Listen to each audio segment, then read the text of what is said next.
Hello, hello, hello. Welcome to another episode of the Crispy Noodle Podcast. Let us be the Crispy Noodle in your vegetarian salad of life and boring news. Folks, it's our job to give you those interesting bits in world of sports, entertainment, odd news, and where else we happen to stumble across in this podcast. I'm Rich Liebig. I'm Michael Costanzo. And we've got a lot of news to cover, a lot of surprisingly good news. Yeah. So, we're feeling very good here in Philadelphia.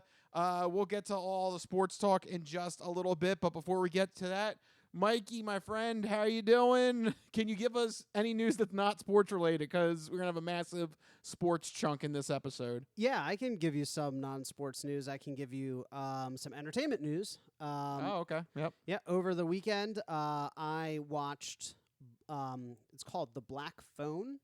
Oh, yeah. It's kind of what's his name? Oh, I see his face and I forget the what's lead his actor. name? I have no idea. It's a small. Isn't it's a small Ethan boy. Hawke? It's a small boy. But isn't the voice Ethan Hawke? I could have sworn it was. The voice. Yeah. I think you might be thinking of a different movie. Maybe I am. You might be thinking of a different movie. Yeah, because The Black Phone is about a kid who gets kidnapped, and there's a landline in his cell, and it's disconnected. However, it starts. Yeah, he's the grabber. Oh, he's the grabber. Yeah. Ethan Hawke is the okay. All right. So yeah, the grabber. The grabber grabbed the kid, and in the kid's cell there's a disconnected phone, but it starts to ring even though it's disconnected. And upon picking it up, he discovers on the other end of the line are all the voices of the kidnapper's victims, previous victims. And so those entities kind of give him, sage advice or talk him through his kidnapping ordeal. It's kind of positioned as a horror movie, but it's more of a suspense thriller than spooky. Like there were exactly, I would say, 2 jump scares, but most of it is more edge of your seat, race against the clock kind of thriller type plot. How's this kid going to potentially make it out of his cell? How's he going to outsmart the kidnapper? It's really good, though. I thoroughly enjoyed it. I went into it expecting a horror movie, so, I wish there were a few more horror elements, but that was just my expectations being incorrect. But if you go into it with the right expectations... Yeah, I mean, going from the trailers, it looked like more of a horror movie. It definitely did look like more of a horror movie, but if you go into it with the idea that it's more of a suspense thriller, you will have a really good time, really creative stuff, edge of your seat kind of thing. So strongly recommend that. And then in video games, I've been playing Plague Tale Requiem, which is the sequel to Plague Tale Innocence. I talked about this last week, where you play as a older sister guiding her younger brother through 14th century France, trying to find a cure for a disease for the younger brother. And it's a bunch of stealth action gameplay, solving puzzles while trying to avoid the guards and occasionally take some violent action against them. I just have to say, for a AA game, it is breathtakingly beautiful. I mean, like, on the level or close to something from, like, The Last of Us in terms of the environment and the lighting and the detail of the environments. The character models are not quite as high quality, but just the movement and the visuals are just stunning in that, like, southern French, medieval style landscape. And the gameplay so far has been very interesting, very tense. I enjoy the ducking and diving, around enemies. I don't know if this is a game for you based strictly on the amount of stealth, because there are some sections where, and I had this one experience early on in the opening hours where I have to fault the enemy AI pathing here. I know it was intentional, but it was very frustrating, where there's a guard patrolling this area, but he's literally patrolling in the same direction that I'm moving. And, you watch a guard in a video game, he walks back and forth. Occasionally he makes a loop. But this dude is moving through the level about like 100 feet behind me the entire time. I'm like, what what patrol path is this? He's like climbing ledges and like jumping through windows. I'm like, there's no way a guard is doing this in real life. I think I hear something. Let me follow it for the next 3 hours straight. That is literally, and I'm like, what is happening? Like, I picked him up at the beginning of the level, and he literally just, but he wasn't like, in video games where they're like, oh, what's that? And they get the little exclamation point, they follow you. Nothing. He's just literally just wandering, but in the same direction as me, crawling through windows. I'm like, this is. Can I really hit you with something obscure? What? That kind of reminds me of a game called Super Munchers. I have never heard of that. You caught me with one I don't know. This was like an old. Is this an old Nintendo? No, like, it was Macintosh, and I'm talking about God. the old Macintosh. Wait, what's it called? Super Munchers, and like what it was you had a grid of tiles, right? And you had a little guy, and on the grid of tiles it would have various words, and then the category would signify what words you were supposed to eat.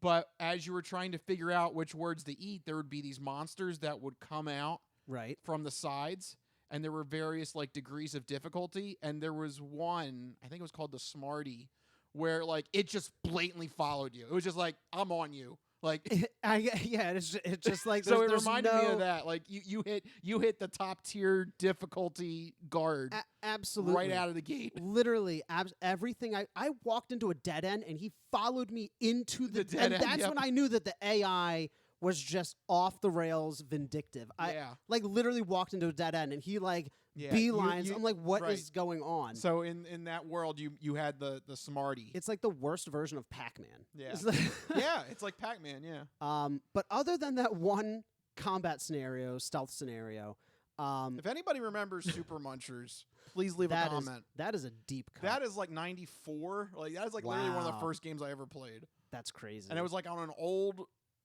Mac. I don't know. I don't even know like what the version is because it was. I wouldn't know. Yeah, that's wild. So yeah, it was like that.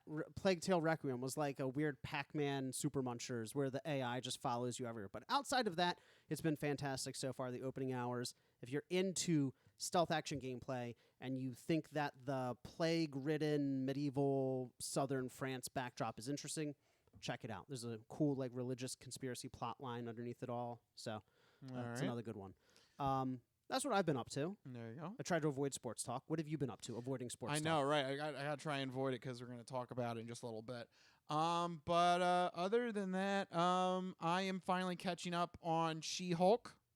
Oh, I waited. Okay. I kind of waited. Yeah, I was like one of those like I wasn't sure if I was going to get into it. Right. And then like Rachel was like, "Oh, I want to watch it." I'm like, "Okay." And then I saw it was only like half-hour episodes. So I'm like, "Okay, we could breeze through it." Okay. So we started that. So I'm definitely enjoying that right now. And nice. I'm still playing Horizon Forbidden West because I'm trying to finish that before God of War Ragnarok comes out. You're running out of time. I know. So I'm TikTok. going to have to do some crunch time here. But what do you think compared to the first one? Because the first one I didn't think that you would enjoy it as nearly as much as you did because I thought the stealth gameplay. But you pointed out, you mentioned you don't really have to stealth. It's completely optional. No, it's outside optional. Like 1 or 2 segments. Yeah, for the most part, it's actually optional. So I'm fine with it. I'm cool. I found the second game to be more difficult, more challenging to stealth through. How are you faring? There is a lot more to deal with, I feel like. There's a lot more like to upgrade, a lot more to customize. Yeah, definitely. So that's kind of been like a big like, whoa, it's like it's much bigger. Yeah, like there's a lot of things to keep in mind. So that's part of the reason why I feel like I'm not going to knock this one out as fast as I did the other one. Yeah. But, it's still fun. And those are fantastic games as well. Yes. So I'm definitely enjoying my time with that. Nice. And yeah, that's what I've been doing pretty much this whole weekend. All right. Other than the sports news that we're going to get to. The big news. The big sports news. So let's launch into it. The sports sampler. So you're not good at sports. It's a very small part of life. Sports. In your face. Ha ha! Sports coming at you in your face. And folks, boy, I didn't think I'd play the win music again for a third straight time, but here we are. The Phillies did it! Woo! Mamma mia!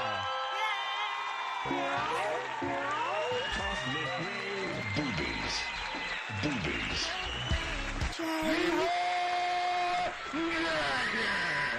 What does this guy think he's an Indian? Like such as? She's a human!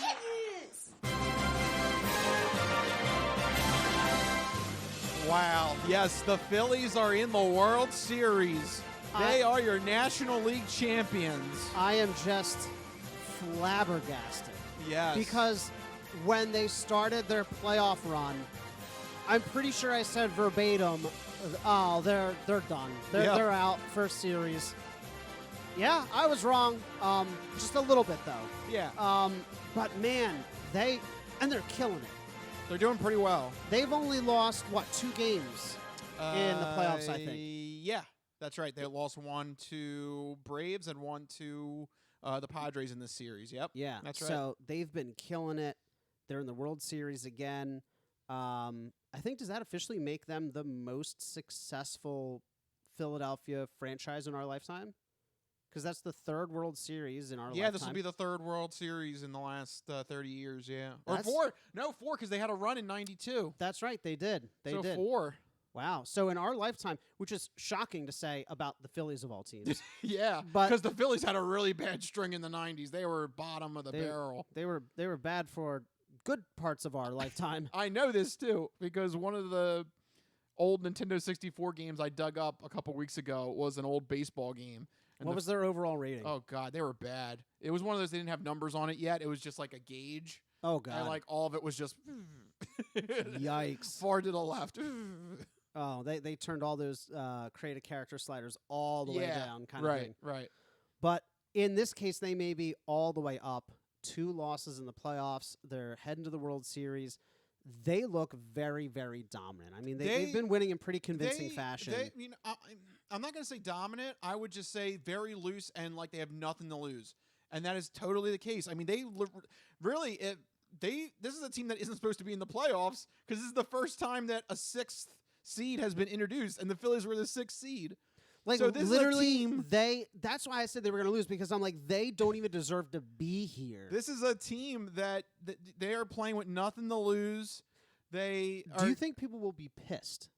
Let's look into the future. Look into the crystal ball. If they win a 6th seed winning, Mike, people are already pissed off. Really? Oh yeah. The first time there's a 6th seed. I mentioned last week the Dodgers in the LA Times.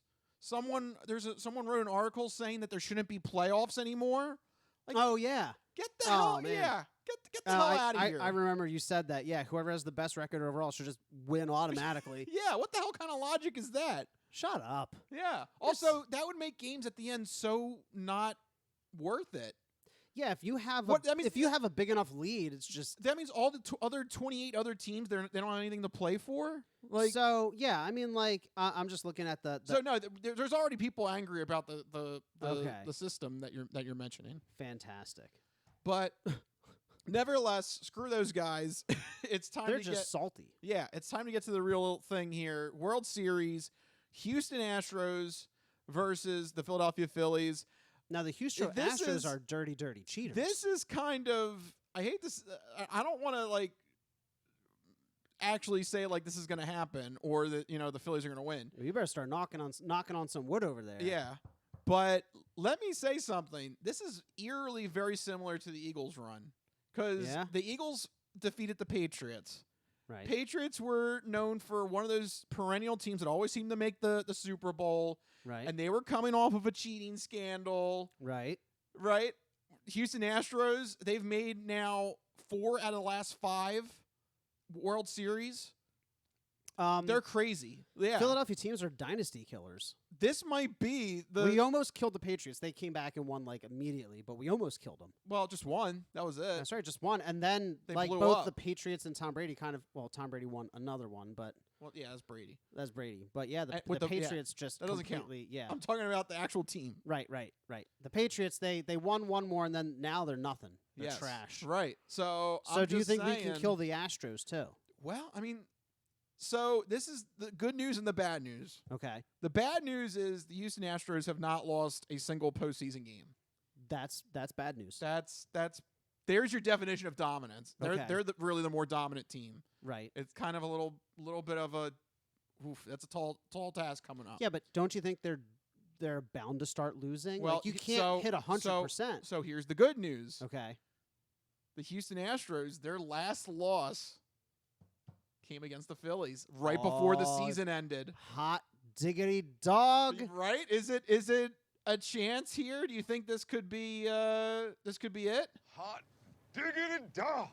There you go, channeling Negan. Hot diggity dog. You know, I don't want to say anything that's going to put a a jinx on us or anything. That mouth did some major damage. They're doing major damage. There's Watch some out. major damage. I don't want to say anything that's going to jinx us, but there's a kind of feeling in the air, right? Yeah. A little bit. Mm-hmm. We were both kind of wearing Phillies red. Yeah. We're feeling it unintentionally. This was not intentional. No. Although your shirt says Washington on it for some reason. Mine says, so What the I hell's went that? I went to Washington D.C. and I bought a souvenir T-shirt. And it just so happens to be like, I don't know, is this the city's colors? Like the Commanders are this color? I really thought that was a Washington football team jersey. Like you got it like on discount after they announced the Commanders as the team name. that would be a pretty good find. Yeah. Because as I said before, I like that team name better than Commanders. But anyway. So do I. It's a different topic. Yeah, different topic. But yeah, it's just a generic Washington D.C. shirt. Okay. But it's still Phillies colors, kind of. That. Yeah, kinda- we're both kinda kind of reddish. wearing a reddish color here. Yeah. But no, there's a certain feeling. There's like an electricity. So my two biggest things when it comes to feeling is number one, the Phillies they really have nothing to lose. I mean, Right. They're playing with not only are they playing with house money, but they went to a second casino and they're playing with their money as well. Yeah. Like they shouldn't even be here. Period. right. So like the fact they made it this far as the 6th seed wild card, everyone wrote them out. Like Right. this has been a great story this whole time. Right. But I kind of feel like there's been kind of this weird mojo that's been happening with this team. I mean, all the big teams other than the Astros got knocked out early in the playoffs. The Braves, the Dodgers, 111 win season out. Yeah. The Yankees got swept. It's crazy that kind of there's been so many of these breaks that have went the right way. All that's left is for just win 4 games against Houston, which is a tall task. It's a tall task. It's not impossible. I mean, you mentioned that the last time the Astros lost was against the Phillies. Yep. And go into the locker room and they just say, "Hey guys, we've done it before. Yeah. And we just got to do it again a couple more times." Right. You That's know? all it takes. That's all it takes. Each one of these series is like a completely new season. You're not thinking about the previous one. You're not thinking about the other team's record. You're going in treating it like a completely new thing. Yep. That's what you said to me heading into the playoffs. I said, "Oh, they're going to lose. Look at their record. They're trash." And you said, "No, it's a new season." Yeah. That's all. It all takes is just making the postseason. Yep. And then it's a whole different ball game, and the Phillies are a testament to it. But and it's just absolutely crazy. Yeah. And it's going to continue to be crazy because, I don't know, the sports gods did some kind of weird black magic because in Philadelphia, everybody's going to be, like, their heart rate is going to be, like, sky high the entire week. We here at the Crispy Noodle, we reside in Philadelphia. We would like to issue an order to all employers that no work should be getting done during this schedule. It's just impossible. I'm going to let my company know. We need that we, to we, expect we, that. we need to put together a PDF or something. We need to have an official form. Like a notice. Yeah, because this is unbearable. This is going to cause strokes. This is going to cause panic attacks. Side note: throughout. take care of yourselves, Philadelphia, because it's gonna be a wild ride. Yeah, Easy on the cheesesteaks for a week because we can't. Our hearts can't take it. So I even have a printed schedule here. Take a look at this schedule. This is nuts. So assuming there's no sweep, right? Assuming that this at least goes 5 games, the World Series, you're talking about the Philadelphia sports fan has like a full week of important things happening. Right. Friday, Saturday are the first 2 games of the World Series in Houston. Then the Eagles play Sunday against the Steelers, in-state kind of rival. Yes. Then next Monday, Tuesday, Wednesday is the Phillies home games for the World Series. Insanity. Then the Eagles got stuck with the Thursday night game during this time. So as long as the World Series isn't swept, That's 7 straight games of intense Philadelphia sports action. You're not getting a break. No. Every night you're just biting your nails down to nothing. Yeah, people are going to be losing hair. People are going to be losing nails. I'm telling you guys, easy on the cheesesteaks this week because there's going to be heart attacks out there. And then if this is a close World Series, then next Friday and Saturday would be the Houston conclusion to the World Series. So potentially you're looking at 9 straight days Of stress. Yes. Assuming this isn't a sweep, this is at least 7. Yeah. This is crazy. Just a week straight of... What sports god wanted us to have this much craziness happen? The only thing that would be more wild, and thank God it's not, is if the Eagles had both of those games at home. Only one of them is. We're traveling to Houston during that time. Yeah, the Thursday night game is at also, Houston. that's weird. Houston Astros, Houston Texans. Oh. Oh my gosh. Oh, I just got chills. Yo, something's about to happen here in Philly. I'm calling it. Something's about to happen here in Philly. This is crazy. This is kind of crazy, right? This is way too coincidental. I'm just telling you. Look, man. How about this? That's all I'm saying is look, man. Can we trade, like, we'll do whatever you want for the Thursday night game, but Friday and Saturday the Phillies win those games. It's just insane. Yeah, I don't know, something like that. I don't know. This is crazy. This is absolutely bonkers. But this is going to be a crazy time here in the Philadelphia sports area. Man. Buckle up. It's going to be a wild ride. We need to send in the official health slips that there shouldn't be any work to be done during this period. I concur. This is absolutely bonkers. Go Phillies. Go Phillies. Yeah, I mean, I really hope they can. Let's go. Yeah. Let's do it. I hope they can pull it off. If they don't, hey, you know what? This is still amazing. What a run. This will go down in the history books. It's a win either way. Yeah. Making it this far. Only one team can win.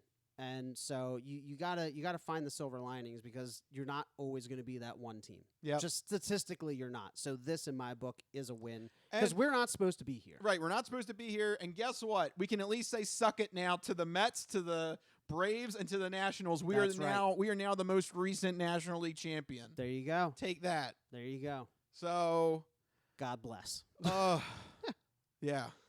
I mean, one more thing since we got a little bit of time. Did you watch that game 5 with Bryce Harper, that home run in the 8th? I missed the home run, but I did watch the closing moments. That was nuts. I was watching it with my brother-in-law, also named Mike. Okay. And there is something happening in the air. We watched that game. At that point, the Phillies are down by 1. There's a runner at first. Bryce Harper comes up to bat. I don't know. There was just something in the air. You're just like, this is the moment. Like, if the Phillies are going to win this, I don't know why. Even though they're up 3-1, and technically this could have went back to San Diego for a Game 6. You're just like, no, this has to be it. If they're going to win the series, it has to happen right here, right now. Right. This is the moment. You just had a feeling like they're going to do it. And, yeah, sure enough, Bryce Harper just stepped right into it. Bam. Shot it over to left center. And that's it. That's all they wrote because that ended up being the final score. Yep. Right? 4-3. Yep, 4-3. So, I will say you are right. There's something just like, I don't know, in the air, some sort of mojo happening with this team. Yeah. They just have that. You put it perfectly, that looseness. Yeah. They're just playing relaxed. They're playing excited. They're feeding off of that city. I mean, the city, this area has just never been so hype. I mean, we have the start of, the Sixers and the Flyers. The soccer team is doing well. The Eagles are undefeated. The Phillies are in the World Series. I mean, it's crazy. It's crazy. And also for those that are saying, the Phillies won the World Series recently. I hate to say it to you, but that was back in 2008. Yeah. It is actually time for a whole new generation. Yeah, it is. They were interviewing some of the 14 years? Yeah, they were interviewing some of the people that went on the Broad Street and started celebrating, and a lot of them are, college students. They weren't like mentally aware of a World Series run in 08, 09. What were they, like 4 or 5 at the time? Something so like that? Yeah. for the generation coming up, this is their first experience with success. Absolutely. So this is And why aren't we allowed to win 2 in 14 years? Other teams win 3 in 3, and Well, they cheat. Zing, zinger. Yeah. Right in Yeah, there. call it like it is. Yeah. So yes, definitely rooting for the Phillies. Very excited here in Philadelphia. Hot diggity dog. Yeah, there you go. Hot diggity dog. But that's not the only good stuff happening in Philadelphia. Like you mentioned, the Eagles are currently undefeated, the only undefeated team in the NFL. Where are my Eagles? But everybody's saying, where are the Eagles? They were on a bye week. So because we Yep. have no game to recap, why don't, instead of recapping, we preview the rest of the season, take a look at the schedule. I saw the most outlandish headline asking if the Eagles can go 17-0. Oh, Rich, no. the talk is already starting. No, don't do that. Can we bring No. ourselves back down to earth? Are we going to Yes. give into the media frenzy? No. Let's take a dive into this schedule and let's think about, how good is this team realistically? So how do you want to do this? You want to go game by game, or you just want to give me a number? Yeah, let's go game by game because Go I game by game? kind of forget what the Okay. rest of the schedule is. All right, so coming out of the bye, I'm sorry, I'm addicted to the Phillies schedule. That's coming up. There's It's too much to pressing. keep track of right now. But Yeah. coming out of the bye, we got Pittsburgh coming to Philly. I think that should be That should be a win. a win. So that's one win. We're going to Houston. I'm hoping that's a win too. Hoping that's a win too. All right, we got the Commanders without Wentz though. Yeah, but with Heineke, the star-studded Heineke. So what do you think? Do you think we lose one? Is it a trap game? It's what do you think? I still think it's a win, but that could be a trap game. Okay, Got to be All right, careful. we'll give them a win. The Colts minus Matt Ryan. Yeah, I know. I think that's a win. Like Okay, Green Bay, hot dumpster fire. Green Bay, 0 wide receivers, aging conspiracy theorist quarterback. is that Oh, a man. win? Like I know. Is this weird? Okay, all right. Is this the first loss? Week 13, the Tennessee Titans Yes. coming to Philly. Titans okay. always have our number. Titans always do Titans something beat weird. the Eagles.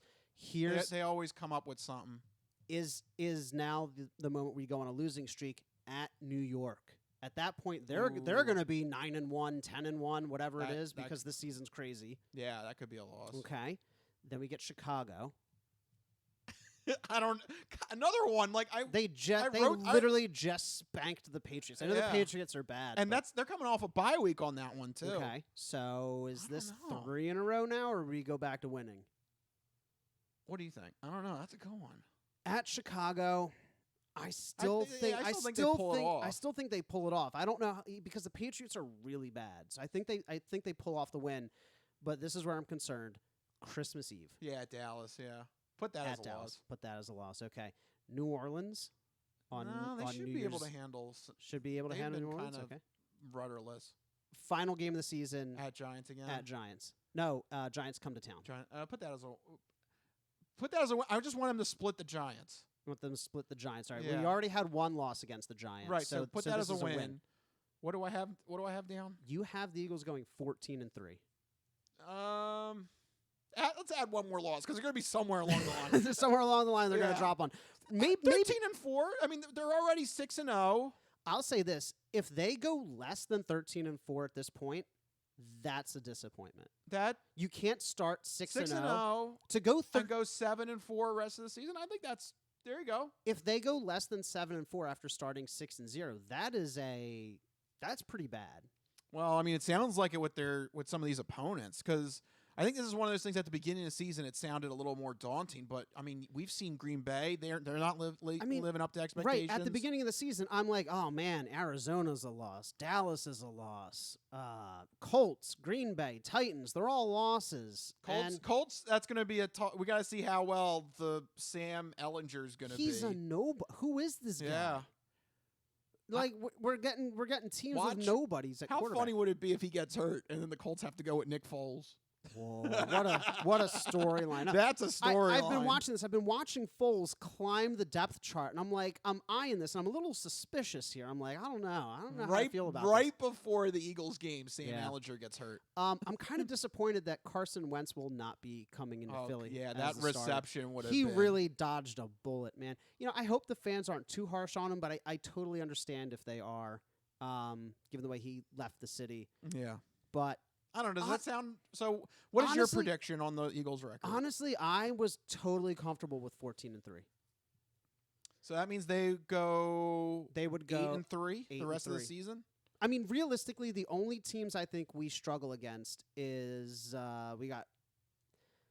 I feel like Green Bay still might get us, but Tennessee, New York, and Dallas. I think those three are definite losses. Mm-hmm. Tennessee, New York, and Dallas, or one of the New Yorks.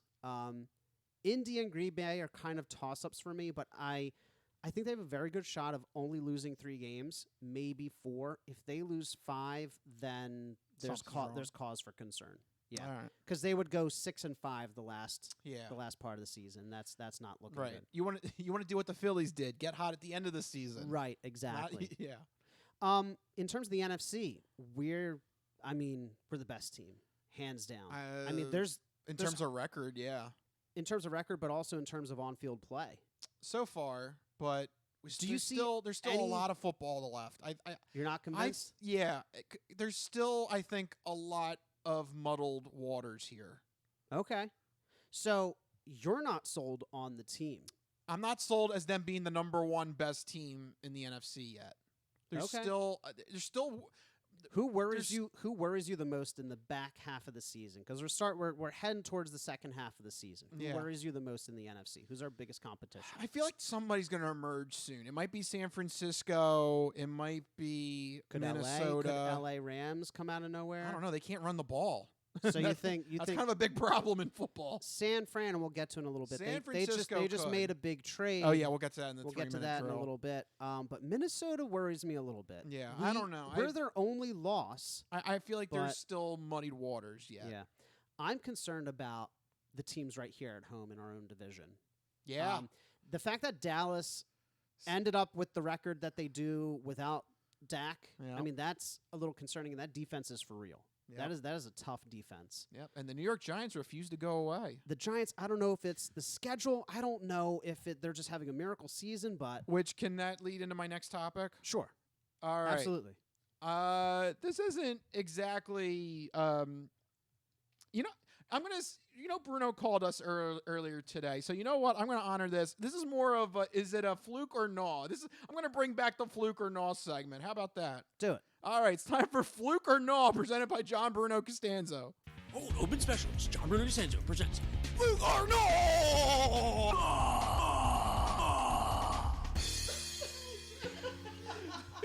Yeah, bringing this segment back. Fluke or no? You have a question here that I don't know where you pulled this out of. Do we officially hate kickers now? What's that about? Is it just me? I feel like there's like a weird anti-kicker bias happening recently.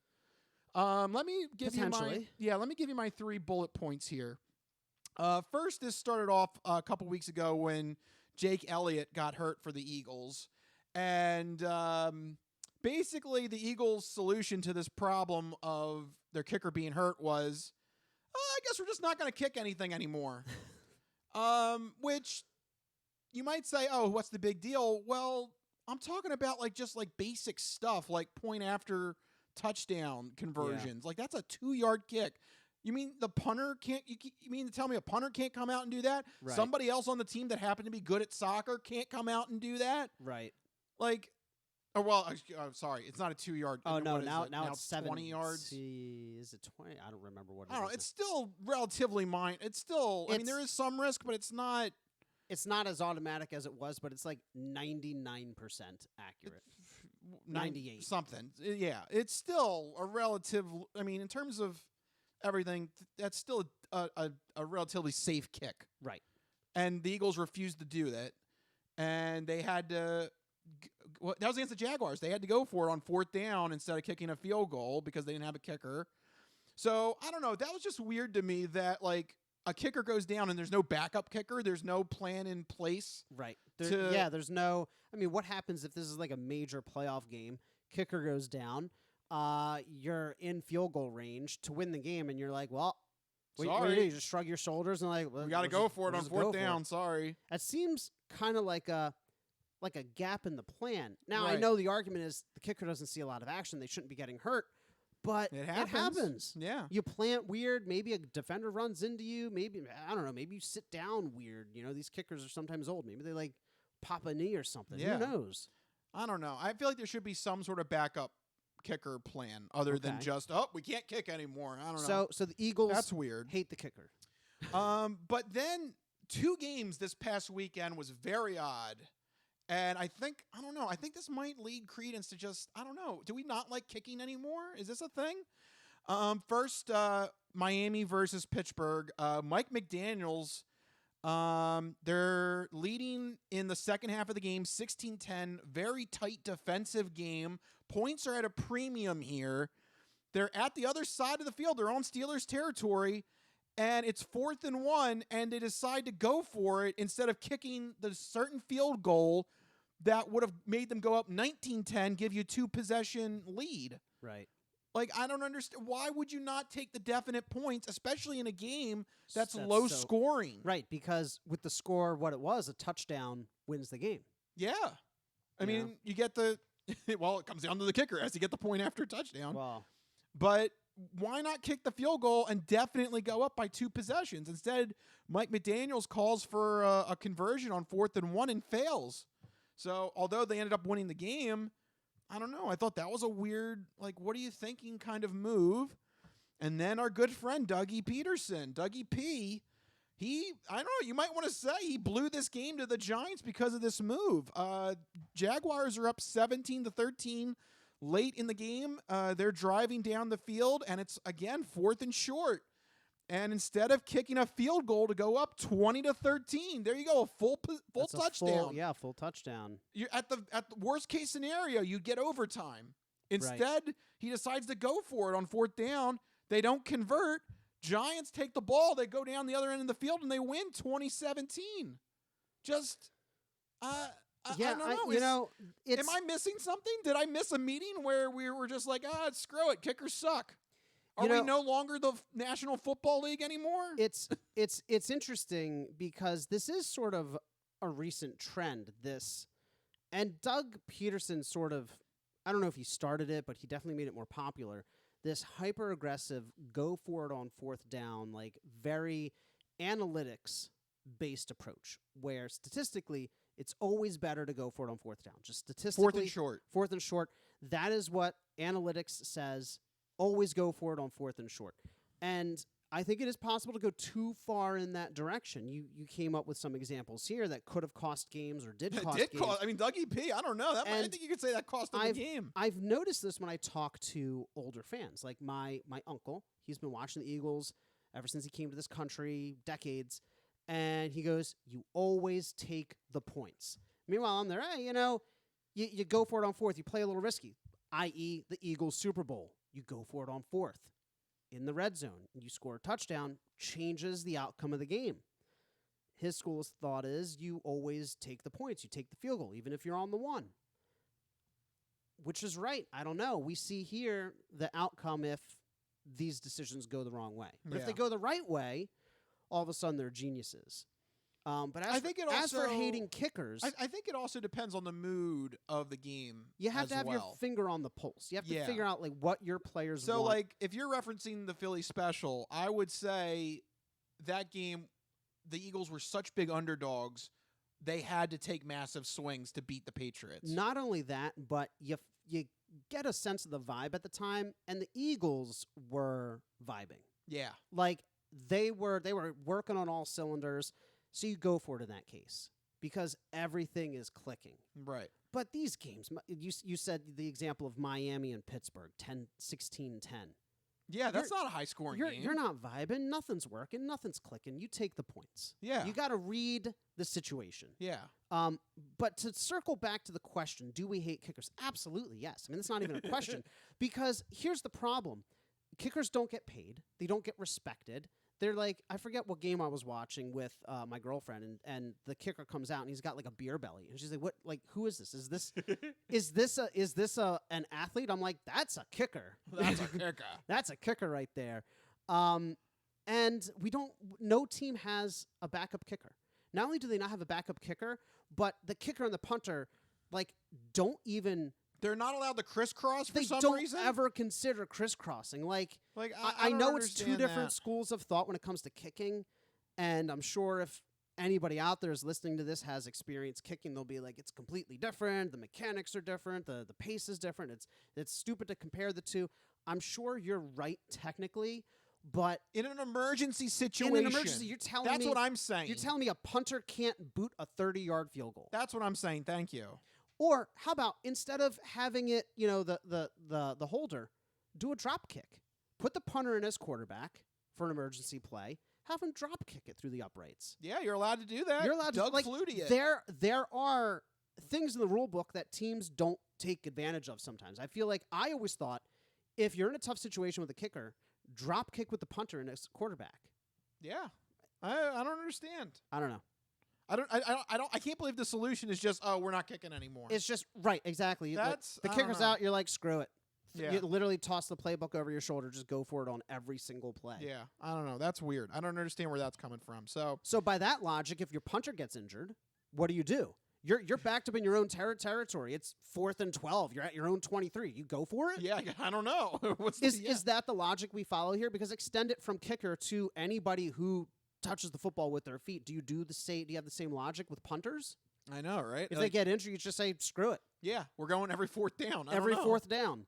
Yeah, it's ridiculous. I don't know. So to I don't answer your know. question, no. Yeah, the answer to this is no. The answer is no. It's real. It's not a fluke. Yeah, there you go. Our official, bringing it I don't know. back. Our first answer is no. There you go. Where else are you going to get a segment like that? Here Nowhere. only on the Crispy Noodle podcast. Nowhere. You get an executive segment like that. Fluke or no. Thank you, John Bruno. Absolutely brilliant. All right, now let's get into some regular segments. We need to go over 4 picks that we think you need to know for the NFL Week 8 coming up. So let's launch into the fantastic 4 picks. The music is on. What are the 4 games we're going to make picks on? First up, we have an AFC East must-win game. Yes. Both of these teams, weirdly enough, have to win this game to stay alive if they have any hopes of surviving here. I think it goes for both of them. We have the New England Patriots traveling to New York to face off against the Jets. The New England Patriots, they're under 500. They're struggling to figure out what's happening. The New York Jets, second in that division, but they have a tough road ahead of them still if they have hopes of making the playoffs. Who do you think wins this one? Well, I'm going to take a little asterisk on there. The Jets, they've built up a little bit of a lead in the standings. So if they take a loss, they're not completely out of it. I think their bigger problem is they lost their star running back. They're down 2 of their original linemen on the offensive side of the ball. That's really where the concern is for the Jets. So if they lose, it's not the end of the world. But yeah, it's going to be looking not so good for Gang Green. But the Patriots, oh my God. Coming off of that atrocious game to the Bears, they made Justin Fields look like Tom Brady. Classic Tom Brady. The Patriots are in a true must-win situation here. If the Patriots do not take care of an injured Jets team, there is going to be calls for Bill Belichick to resign. I really do believe that. I think we're getting to the end of the rope here, that Bill Belichick has kind of lost his luster. He's lost control over the team. This is a must-win game for the Patriots. Therefore, I'm going with Bill Belichick. I kind of think he's kind of playing for his tenure. If he loses this game, I think he has a meeting with Robert Kraft and they plan his departure. This is so tough because everything in my mind is saying don't trust the Patriots here because they're in the middle of switching quarterbacks. They seem rudderless. I know they're 3-4 and it's not like the worst record, but switching quarterbacks like partway through the game and then being like, that was always my plan. Yeah. Your job is to win This doesn't football look games. good. It doesn't look good. It doesn't feel good. It doesn't sound good. then I'm looking at the Jets. Can I really trust them? They were going all through their running backs. The quarterback hasn't really done much.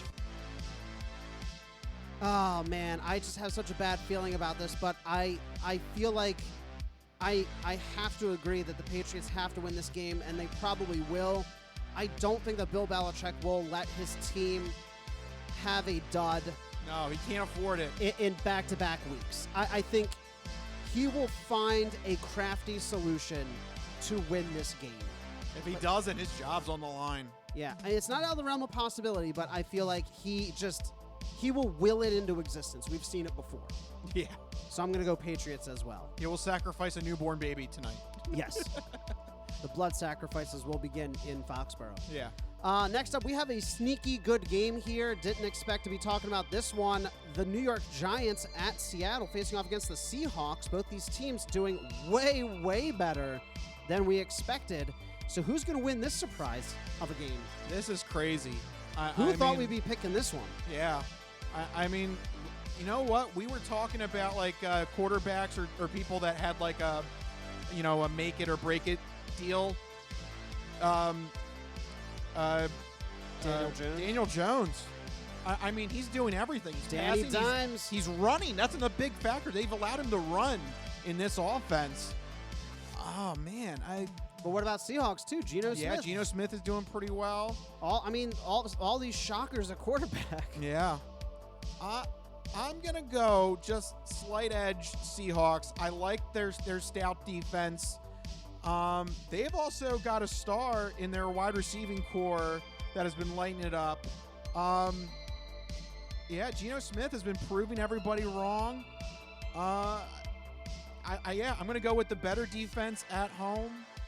Slight edge to Seattle in this one. But, oh, man, Giants, they won't go away. I got to admit, they're like an annoying little bee or something. I got to be constantly worried about them. You know, I don't see it. I don't see the Seahawks winning this game. You mentioned defense. I had to bring it up because I was kind of shocked to see here. You say they're stout defense, but they're ranked 31st. And I'm pulling up the other stats here. They're 25th in third down percentage. They're 28th in points allowed, 29th in rushing yards allowed. And I think that's going to be their Achilles heel. The Giants are second in ground yards. Saquon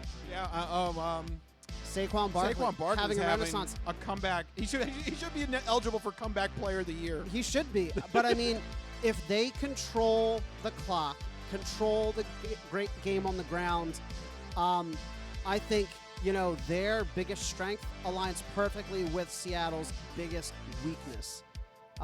So Seattle's a tough place to play, but for whatever reason, this just seems like it's got New York written all over it for me. All right. So I'm going New York, unfortunately. I don't want this team to keep winning, but they just keep finding ways. Yep. Next up, we have an NFC West rivalry. The San Francisco 49ers are traveling to LA to face off against the Rams. This should be a good one. Both of these teams, again, kind of in the middle of the pack, 3-4, 3-3. Rich, who comes out on top of this matchup? I got to go with 49ers here. Yeah. The Rams cannot run the ball. I mean, now they're talking about trading Cam Akers. What the hell did he do? We don't know what the story is with him. Look, they can't run the ball, but they can't really pass the ball either. Meanwhile, San Fran, their record doesn't show it, but statistically, they're in the top 10 in lots of different categories. Defense, offense. They're playing well, and they just got a big addition, which we'll talk about in just a second. So I'm going San Fran as well, even on the road. Yeah. Doesn't really matter. It's not really the road. Yeah, I mean, they don't really have to travel that far. No, they don't. LA and San Francisco. Another team that doesn't have to travel very far, the Pittsburgh Steelers, coming to town to face off against the Eagles. I'm going to be at this game. Oh, lucky you. Yeah, I'm really excited to see this in-state rivalry, and that's why I think the Eagles are going to win this one. Steelers are 2-5. The Eagles are better in every single metric just about.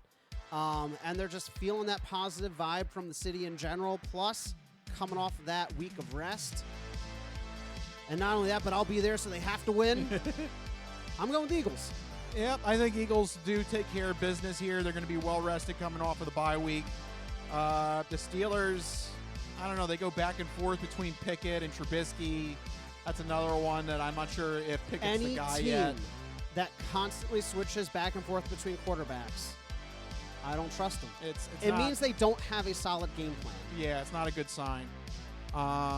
And they have Najee Harris too, and they really haven't been using him effectively.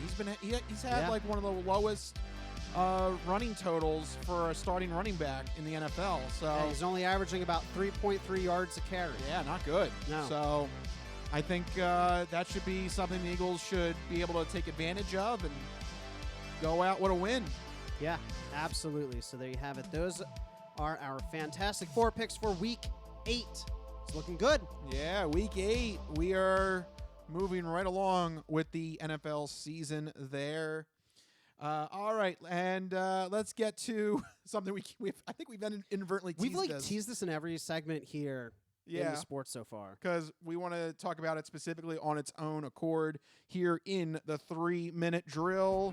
The clock is armed. What do you have, Mike? All right, finally, the much teased news coming out of San Francisco. And now that I'm about to announce it, it doesn't feel as big, but the Carolina Panthers officially traded their star running back, oft-injured running back, Christian McCaffrey, to the San Francisco 49ers for a 2nd, 3rd, and 4th round pick in 2023 and a 5th round pick in 2024. I mean, this is still pretty big news. Oh, yeah. This is still pretty big news. Christian McCaffrey has made several Pro Bowls. He was electric his first couple years in the league. However, he's missed 23 of 33 games between 2020 and 2021. But so far, he's stayed healthy this season and is 4th overall in yards from scrimmage. So we're talking about San Fran. We're talking about how they're getting everything done on all sides of the ball. Could this be the element that pushes them over the edge? That's why they gave up so much draft capital.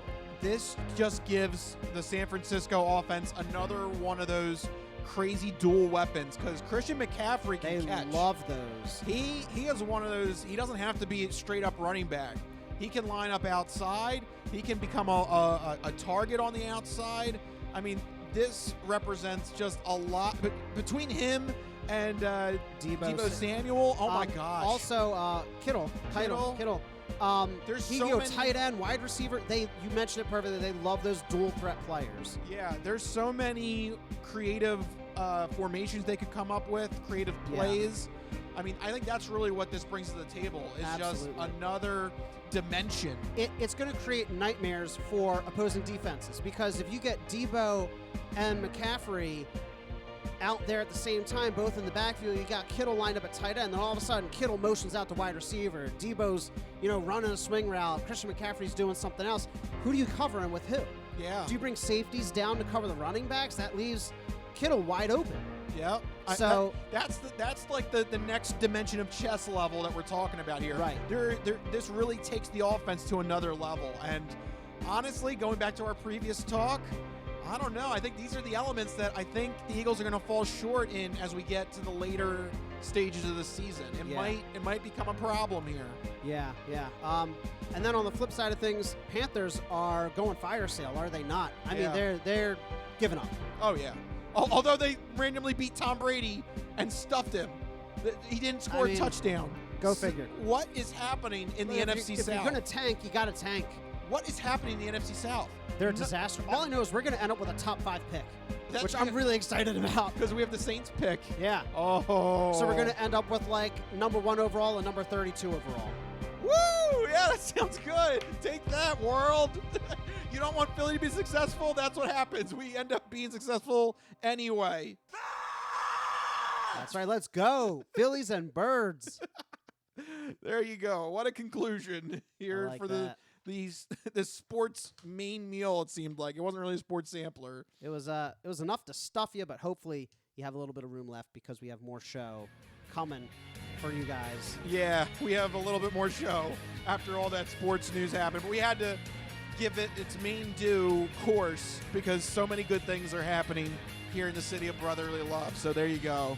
But we got to take a break. But don't go anywhere. We still got the entertainment entree and the non-fortune cookie odd news coming your way. Don't go anywhere. Don't go anywhere. We'll be right back here on the Crispy Noodle Podcast.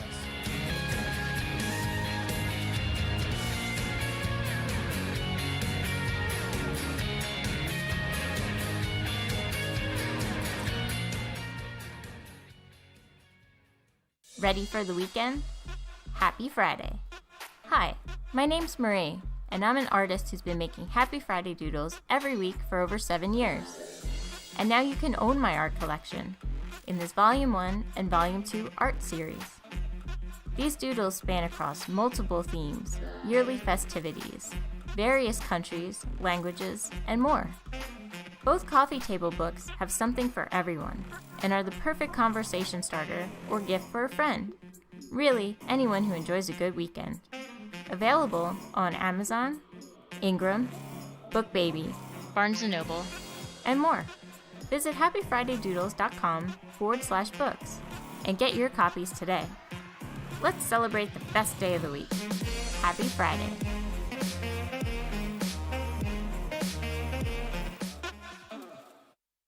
If you go to Taco Bell at 3 a.m, this is what you're going to get.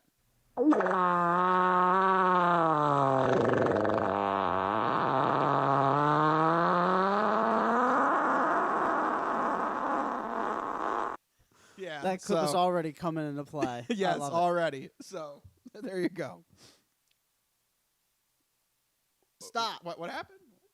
The thing went on. Well, how did that turn on? I don't know. The fart sound. The fart sound turned Amazon on? I think the fart sound turned on my Echo. What the I hell? don't know. It turned on. What are you doing, Jeff Bezos? What are you into? Basically, he's listening to fart sounds. He's listening to our fart sounds. Oh, my God. I changed the trigger word to fart. I got to fart at it now. I don't know what happened. That's really awkward. You're going to have to... Excuse me. Excuse me. How can I help you?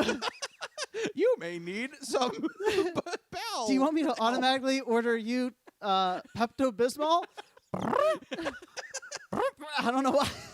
I don't know why I'm talking to it solely through farts now. It actually, you fart into it. Fart once for yes and twice for no. No. Actually, you fart into the device, and then Yeah. Amazon can determine what medicine you need. Oh, right. Wow. That's next level right there. Or what you've been eating and what you want to reorder. I detect Cheetos. Would you like to subscribe? Would you like a bulk order of Cheetos? Oh, yes, please.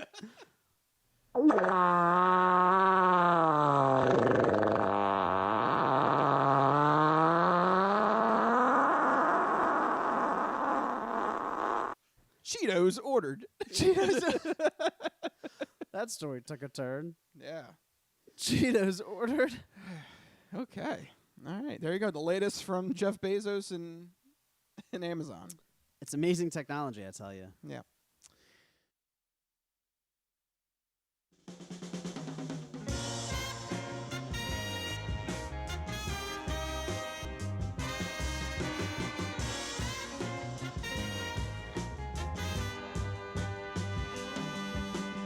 Oh, yeah, we're back here on the Crispy Noodle Podcast.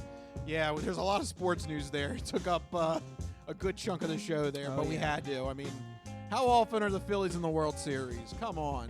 Not often. Not as much as we'd like. It should be every year. Every year, yeah. Every year we should have multiple teams in their championship games. Yeah. Get on that, Philadelphia. Figure it out. I mean, look, if Boston can do it, why can't we do it? Right? There was a year where, like, all the Boston teams were in their championship. It's so dumb. I feel like Boston and New York are like constantly just, and LA, they're just like always all these teams just being successful. Yeah. It's not fair. So screw it. It's time for Philadelphia's turn. Here we go. Yeah. But for right now, we got to leave the realm of sports and go toward the realm of entertainment with the entertainment entree.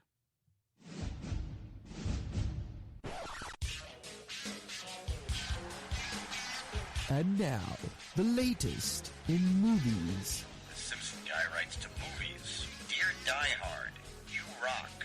Especially when that guy was on the roof. Music. I know what that is. That's music. Video games. I'm Commander Shepard, and this is my favorite store on the Citadel. Celebrities. You really know Warren Beatty? Yes, I do. I took a leak next to him once at the Golden Globes. And more. You were the all-singing, all-dancing crap of the world. This is the entertainment entree. All right, entertainment entree time. And we're going to have the segment where Mike is going to let you know what's coming up this weekend in movies, TV, and video games. Hey, maybe sports isn't your thing. Maybe, or maybe there's so much sports you need to unplug. That's true. And you need to do something different. So if that's the case, keep an ear out for what Mikey has to say with Mike's This Week in Entertainment.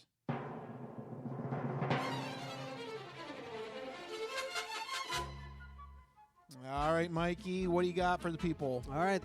For This Week in Entertainment, we have 2 really cool sounding TV shows.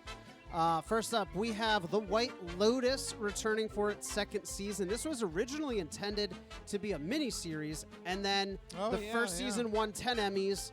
So HBO's like, you know what? I think we could probably find the budget to do a season 2. Let's do it again. So now it's an anthology series, and Run it back. That's how you get a second season.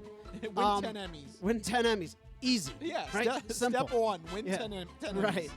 But it does sound really cool. Season 2 is coming Sunday, October 30th, 9 p.m. to HBO. It's a social satire following the guests and employees of the fictional White Lotus resort chain as their peaceful vacation in Sicily reveals darker complexities for all those at the resort. And it's kind of interesting, this concept of, looking at the lives of people on vacation, because people are not like always themselves on vacation, or maybe they're too much themselves because they let down their guard and they're relaxing. So I didn't watch the first season, but, looking at this show, I'm kind of intrigued, especially with all the awards attention and now the 2nd season.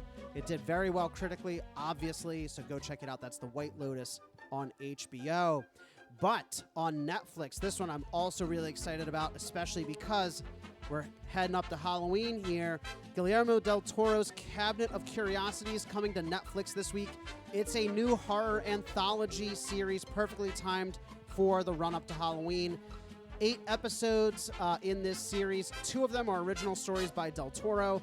The rest are adaptations from horror authors like H.P. Lovecraft. 2 episodes stream each day this week, so it's kind of like a marathon session all week long. You get new episodes. I'm really interested. It's, seems perfect for this time of year. So go check out Guillermo del Toro's Cabinet of Curiosities, and that's what we're looking forward to this week in entertainment. All right, Mikey, thank you for that segment this week in entertainment. Real quick trailer talk for you. A big trailer dropped this week. Oh, boy. For the Marvel Cinematic Universe, and that is the feature film Ant-Man and the Wasp Quantumania, which is officially the start of Phase 5. Yep. So it concludes with... So Phase 4 concludes with Black Panther 2? Yes, I think it so. concludes Black Panther 2, Wakanda Forever is the end. The end, and that's coming out. So that'll be in interesting a few how weeks. they're going to end that. Yeah, and Ant-Man, I don't know why the phases always kind of revolve around Ant-Man. Like, they all kind of start and end with Ant-Man. I feel like because he's kind of really the more experimental level. Like, it's like, I feel like the things that make a villain like a super universe threat have to deal with Ant-Man, between whether it's like time travel or something with like the atoms like going back and forth, or here a new quantum universe. So I mean, that's a great point. And to that point, the start of Phase 5, they started in a big way. You mentioned, time travel in the previous Ant-Man movie and the quantum realm, and that came into play in Avengers. And here in Quantumania, we see for the first time Kang the Conqueror. Yes, in the movies, yeah. The last time we saw him was Loki. So Loki's Kang was He Who Remains, which is a variant of Kang the Conqueror. He's the one that, was able to, quote-unquote, bring peace to the timeline by removing the other Kangs, and he created the Sacred Timeline and the Time Variant Authority to maintain that timeline. Spoiler alert, with his death in... It's too late. What? You have to at least let me play the spoiler sound effect. It's a spoiler. Ooh, it's a spoiler. Don't listen. Go away. With the MCU, there's like 400 shows and movies. Yeah, to I catch feel up like, on, I feel like yeah. at this point, but in all fairness, if you haven't seen it, skip ahead. but I already kind of revealed it. He Who Remains dies at the end of Loki, and that, of course, opens the multiverse. So this Kang that we're seeing is dressed in the comic book Kang the Conqueror outfit, which to me clues me in that this is the big bad. This is the guy we're going to see at the end of Phase 5, at the end of Phase 6. He's going to be... whatever the Avengers movie is. Whatever the team-up movie is, he's the guy. We're going to get the introduction to him in Ant-Man and Wasp Quantumania. You said he's the guy? You are not the guy. You're not capable of being the guy. I had a guy, but now I don't. You are not the guy. Just making sure. You know, we didn't get to play it this week, so it only right. I had to stick it in somewhere. Exactly. It only stands the reason we'd get it in here. But I love seeing Kang. I love seeing, I think for the first time in this phase, the sort of connection that we've all been waiting for. One of the big criticisms of Phase 4 has been the sort of everything's just kind of all over the place. Nothing really seems like it's connecting or syncing up. The Easter eggs don't really tie into one another. And now I feel like finally maybe we can start to see that more tightly woven, interconnected story. What do you think? Yeah, I would hope that would be a key criteria for Phase 5 coming up, because I do see that Phase 4 is all over the place. There's not really like a strong connective tissue. They introduced so many extra characters and plot lines. I mean, you got Shang-Chi, you got Miss Marvel, you got She-Hulk, you got Moon Knight. I'm like, what do Egyptian gods have to do with the multiverse, have to do with... Oh, I forgot about Moon Knight. That was a good show. Moon Knight was awesome, and everybody forgets about it. So you have time-traveling multiversal Loki. You have Egyptian gods. You have a Hulk lawyer. Like, am I misreading the situation, or is Marvel literally just vomiting out properties at this rate? Yeah. But maybe more product. But maybe is Ant-Man the thing, weirdly enough, to tie it all together, going into the quantum realm, the multiverse being torn to shreds? Is this where we start to see these threads being pulled together? I hope so, because it's what we need, right? Yeah, I will agree. Yeah, it is Phase 4 is all over the place, and I don't understand how things link up. Fantastic movies and shows, don't get me wrong. I've enjoyed every second of it, but they don't link up in any way. Yeah. Also, actually, now that I'm thinking about it, I actually just watched Thor: Love and Thunder recently, caught up on that. I was kind of underwhelmed on that one. It was very forgettable to me. Yeah. I saw it in theaters, and I've immediately forgotten everything about that movie, Yeah. other than the soundtrack. It was like Guns N' Roses. Well, I thought, you would like that, all the Guns N' Roses. I loved that, but I'm getting 2/3 into that movie, and I'm like, what? I don't know. It's just completely forgettable. Yeah. Completely forgettable to me. Yeah. The only good Thor movie was Ragnarok. I'm just going to say it. Yeah. But I'd agree. Yeah. The first one was all right. Second and fourth, Yeah. But, Thor aside, we're focusing on Ant-Man here. I've never been a huge fan of the movies, the Ant-Man movies in particular, but I got to tell you, this one I'm very intrigued about. I'm very interested to learn more about the quantum realm and how it is involved in all this. It's kind of like the realm between realms. Right. This is the thing that connects everything. Right. This needs to be the thing that brings everything together from what we've seen from Phase 4, and then how it's going to relate to, I guess I don't know what are they going to call it, like quantum era or something? I don't know. Whatever the next realm is going to be. I forget what Phase 5 and 6 were called. It's like the Kang-verse or something. Yeah, Kang-verse or something. I remember seeing a name, but I forgot what they I know called it. Phase 5 is gearing up for, I believe it's Secret Wars, and then Phase 6 is, the Kang Dynasty or something like that. So, clearly this is setting off the motion of everything for the next couple of years. Yep. Some really cool Easter eggs. Bill Murray. Yeah, I saw that. That was interesting. We don't know who he plays, what role he has. Completely silent, split-second reveal in the trailer. Another fun Easter egg that I read about in an article. The rings that you see in the quantum realm, that I think the city is made out of a series of rings. They look very similar. Maybe this is just grasping at straws, but they look very similar to the rings in Shang-Chi, the engravings on the side, and the bangle that Miss Marvel wears, the engraving on that. So could there be some sort of connection between all these ring-like structures and these engravings on them? I think they also mentioned Eternals has some ring iconography and specifically rings with these engravings, these runes on them. And rings, of course, are always a symbol of a portal into another world or realm or timeline. So, this could be a very, bombastic, multiversal spanning, realm spanning adventure that we could see them going on.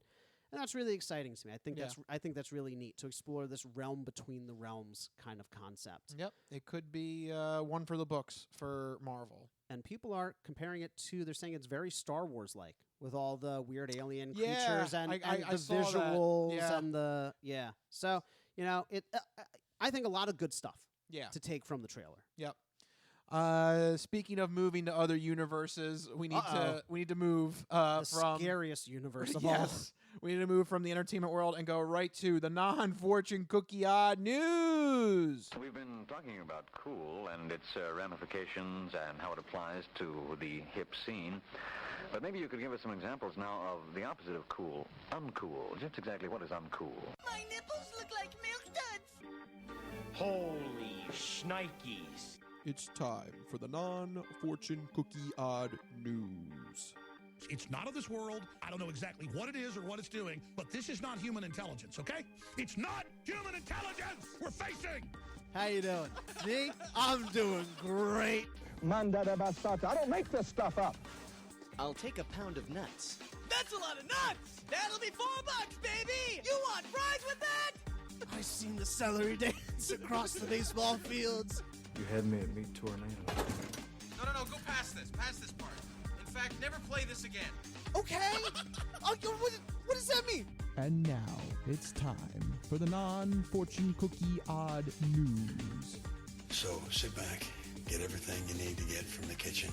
Be sure and empty the bladders. Go to the bathroom because you're in for a hell of a ride.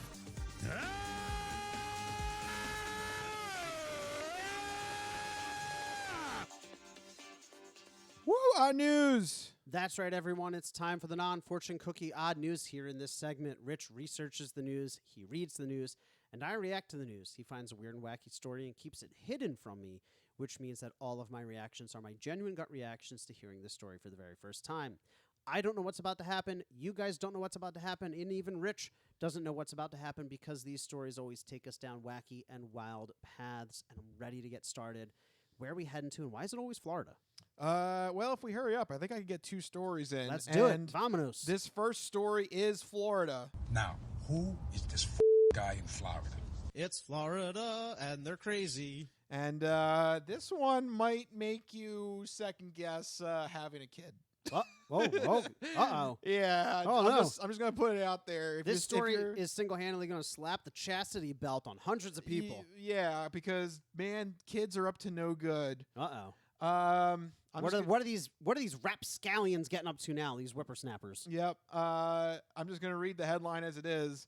A 14-year-old middle school girl caused a panic when she decided to break into her grandmother's safe, take $10,000 out of the safe, and then distribute it among her classmates in school the next day. No, God! No, God, please, no! No! No! No! I declare bankruptcy! Yes. Yes. That is heartbreaking. What the hell? A 14-year-old should absolutely know better. Yes. Like, if, I don't know in what multiversal realm I would do this in, but if I were 14 and did something like that, no. That would not be okay. Yeah. 14-year-olds should know better. Yeah, I think by then you should have a concept of how important money is. If they're like 7, 7, 8, they're like dopey. They're like, oh, here's bubblegum money. They're handing out hundreds to everybody. Here's $100 for bubblegum. Right. Like, it's not okay, but like I could see a 7-year-old doing that and not understanding, I'd buy that for $1. Basically. Because at 7, they think the more bills, physical bills you have, the more money you have. They have no concept of denomination. They haven't developed what's called a theory of conservation of mass or quantity. This is like psychology terms. Wow. Yeah, you're getting far more serious into this. Yeah, but no, they literally do not understand. But a 14-year-old does understand. They understand denominations of money. Yeah. That's insanity. And also, point the second. Why did this person just have $10,000 in loose cash in a safe? And why did the 14-year-old have access to it? What is it, the Great Depression? We're sticking money in mattresses? Yeah, Do staying in the you have mattresses. several $1,000s just in a safe in your home? Maybe I do. Oh, it's under the floorboards? Yeah, it's Joe Pesci style in Casino. Yeah, you got to lift open the floorboard in the closet, and then you got to unlock the safe. Look, and then you got to take care of your crew before you put the money in. The probability on one four-wheel machine is 1.5 million to 1. On 3 machines in a row, it's in the billions. It cannot happen. Would not happen. You Momo, what's the matter with you? Yeah, what's the matter with you? What's the matter with you? You Momo? You Momo. I love that line. I mean, everybody's got a little bit of cash tucked away, a little rainy day fund, but not $10,000. Well, the grandmother said that the $13,500 that were in her safe were it was for $13,000. That was what was in her safe. Oh my gosh! She said that was for her life savings and retirement. I don't think that's enough to retire on. Where do they live in Florida? Where you're living on $13,000? Yeah, I don't think that's enough to retire on. Yikes! They found out because another girl came home and had $2,500 in her backpack. I declare bankruptcy. I love this. Like little Susie comes home from school and it's unpacking her backpack. And here's my lunchbox. Here's my textbook. Oh, here's my wad of $100 bills. Yeah. Wait, what? Honey, did you do a drug deal today? Yeah. You know what it is? It's book fair season. They sent her off Wow. with a little bit of money for the book fair. That's a lot of money you made from the book fair. She just bought the book fair. Wow. She's like Batman. Like, did you get all the books you wanted, sweetie? I bought the book fair. I bought him. I bought the library. Yeah. I am the knight. I am the page that turns in the night. Man. Wow. $2,500 just in a kid's backpack. God, I just feel so bad for this old lady. But yeah. Also in the back of my mind, I can't help but thinking, like, if this is your retirement and your savings, like, it's got to be somewhere safer than a safe. Yeah, at home. Yeah. Yeah, like you haven't heard of a bank? You haven't heard of a savings you account? live in Florida. What if there's a flood? You haven't heard of a checking account?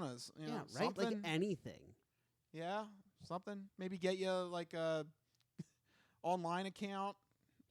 Anything. Crypto, something. Crypto, yeah. Crypto would have been better than this. I could just see Granny putting all of her money into crypto. Yeah, crypto would have been better than this.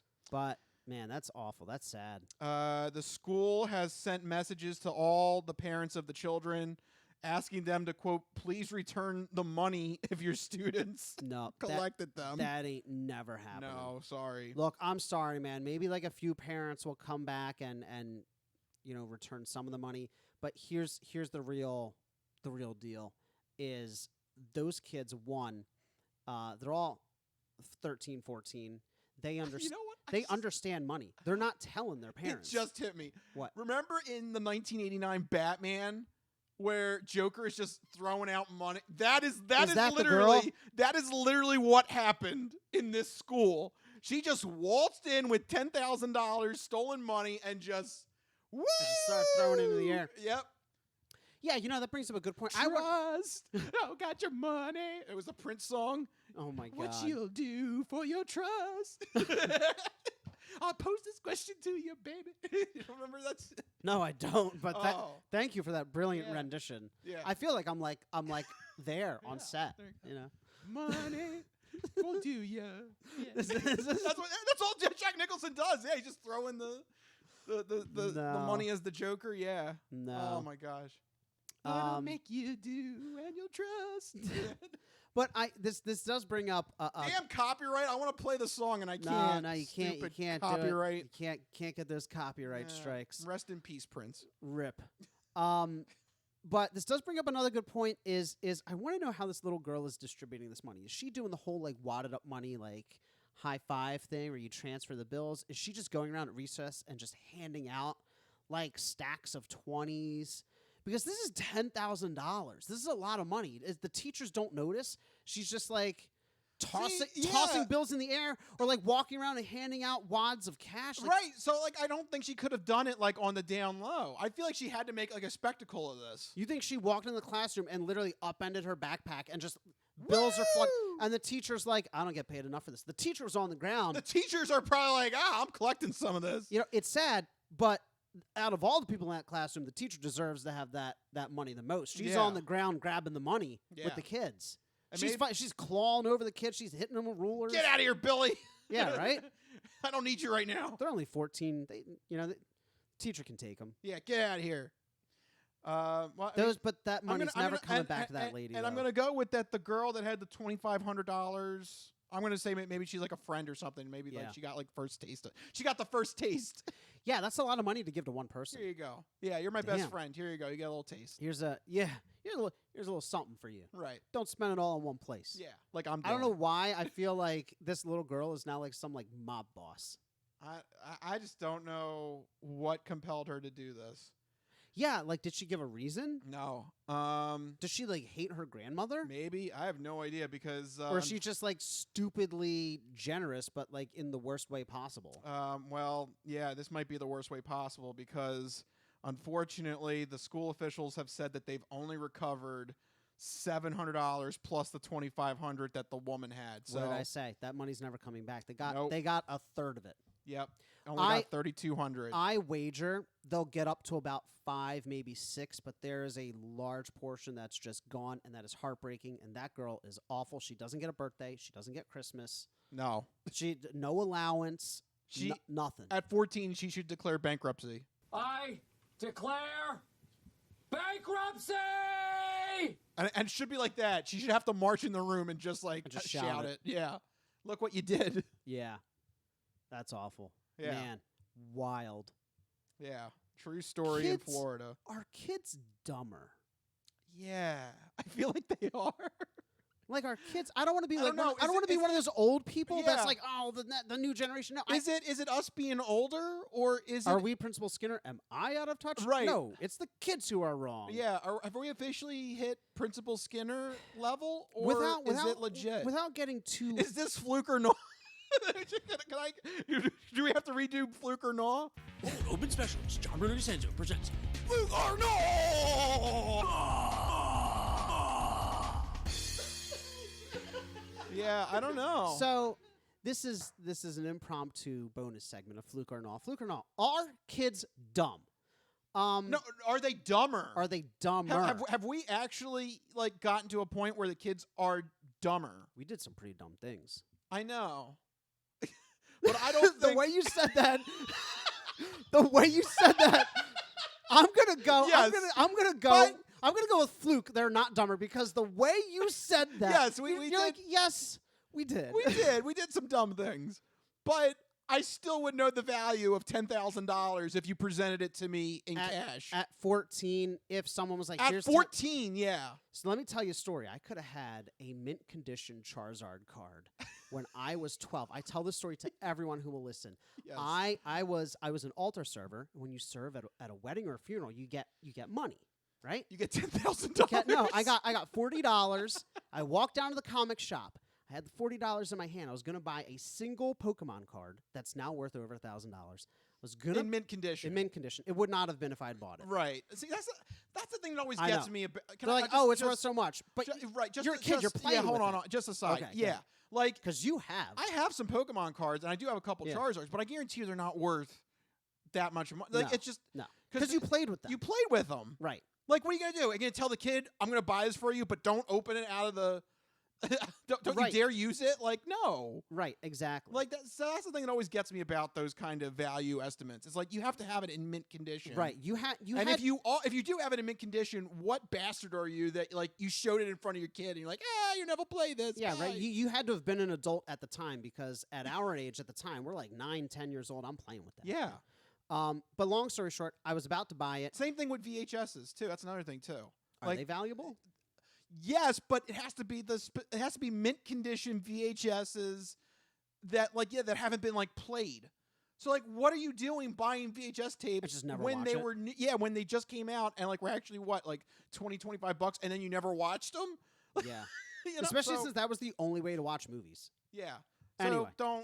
don't get in your head that you have money. The point you probably of, the don't. point of my Pokemon story is Anyway. that I had $40, not $10,000, $40. I was gonna buy something that I really loved, and I didn't because even at 12, I was like, "This is $40 to a 12-year-old." I'm like, "This is a lot of money. I'm gonna keep this." Yeah. So I knew what $10,000 meant. This kid does not. Yeah. She would have bought all the Charizard cards and then played with them and not gotten any return. Yeah. So I don't know if kids are dumber. I don't want to be the old generation that's like, these whippersnappers, they're so dumb, because I have a lot of faith in the upcoming generations. I think they got a lot of good things going for them. But you hear stories like this, and it kind of makes me pause and like, do I have that much faith? Yeah, you're surprisingly optimistic. I have a lot of younger cousins in that generation, and I look at them, and they're all, if any of them are listening, they're all bright kids. They're all good kids. So I do have a lot of faith in that generation, but then I hear stories like this, and then I'm reminded that they're still kids, and kids overall are just dumb. I think that's really that was so poignant. Kids are just Kids dumb. Are overall Kids are just dumb. If you talk to anybody in that age range, you're like, how are you breathing right now? Yeah. What is going on upstairs? So I don't know if they're dumber, but they're dumb. And that kid may be the dumbest. She's the queen dummy. Yeah, that is $10,000. I don't know, man. That's I would have known better. Yeah, that's quite a feat, and especially like getting it all out to the kids. Maybe she's not dumb. She stole $10,000 without getting caught. She handed out $10,000 without getting caught.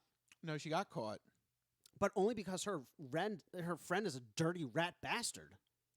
No, actually, her friend's the dumbest out of all of them. The friend's the dumbest one. Like, I got $2,500. I'm like, oh, here you go. You couldn't figure out a way to hide the $2,500? She just put it in her backpack? Yeah. What? Right, yeah, come on. Stash that somewhere. That's the dumb. You're right. That's the dumbest She's one. the dumbest person. Yeah.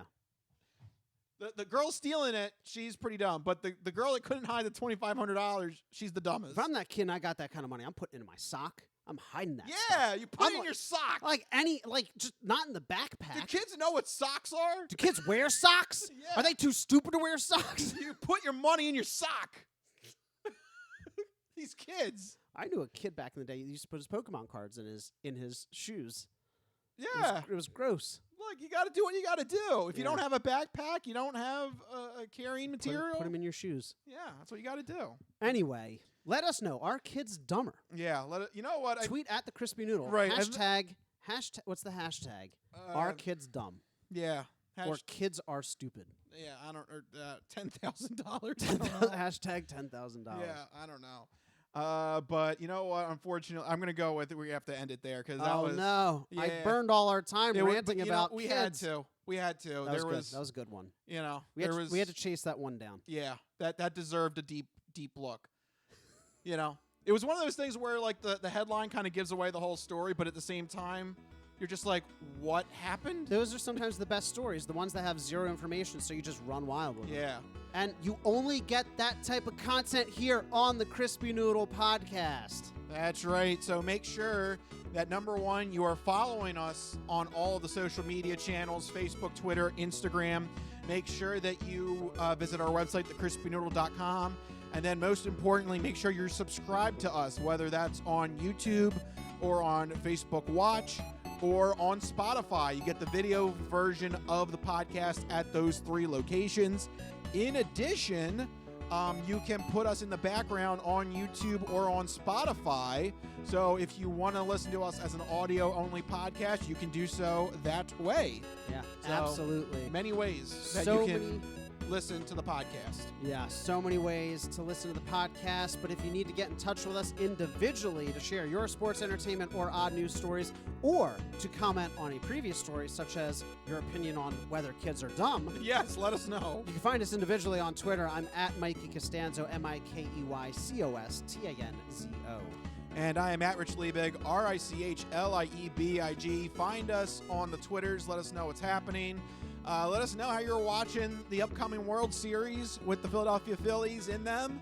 Give us some, give us some details what you're up to, or give us an odd news story. If so, send it my way so that Mikey doesn't see it. And if we use your content, whether it is sports, entertainment, or odd news, we give you the sausage shout out. So we give you the sausage. Yeah. I don't know. There you go, Mike. I'm very tired. Yes, Mike is very tired. So, but nevertheless, it is a good way to have your voice heard and have us be interactive with you, our faithful listening audience. Thank you guys for supporting us in our little endeavor here. This has been the Crispy Noodle Podcast. Let us be the Crispy Noodle in your vegetarian salad of life and boring news. Oh, man. I think that will do it. Yeah. Go Phillies. Go Birds. Go Philadelphia. Go, right. you lovely bastards. That's right. That'll do it. We'll see you guys next week. See you guys. Later. Bye-bye, all you fine peoples. Good night.